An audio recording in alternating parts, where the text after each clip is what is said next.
Creating your own drum kits in MPC One is a very straightforward process. So let's dive straight in.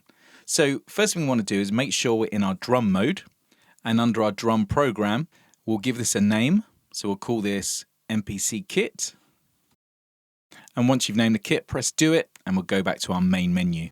Now let's create some colors on our pads. So we'll go to menu, hit pad color, and we're going to set this to single mode.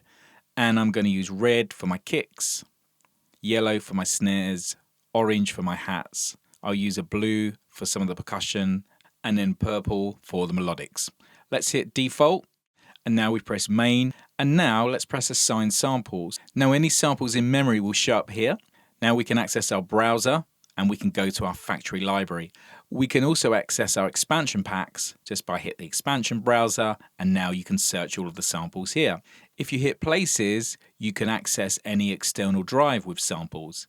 So we're going to go to our factory content browser and go down to samples, and now in our search directory we're going to type in kick, and this will bring up all of our kick drums.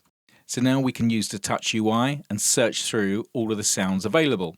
So once you find a sound, just hit the pad and press load.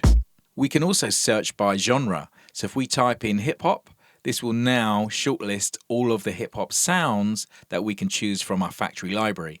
So we can now go through, look at all of these snares, claps, and again, hit the pad, press load, and it will populate the sounds that you choose straight onto the pads. Now let's have a look for some melodic samples. So we're going to scroll all the way down until we find melodics, and now we're going to add these.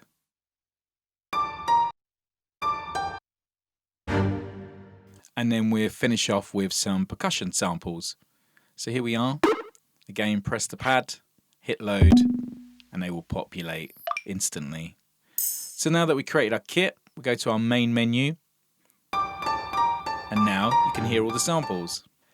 Now if we press program edit, we can create mute groups for certain sounds. So if we want to choke our hi-hats, we can group these to number 1, which will simulate an open hat.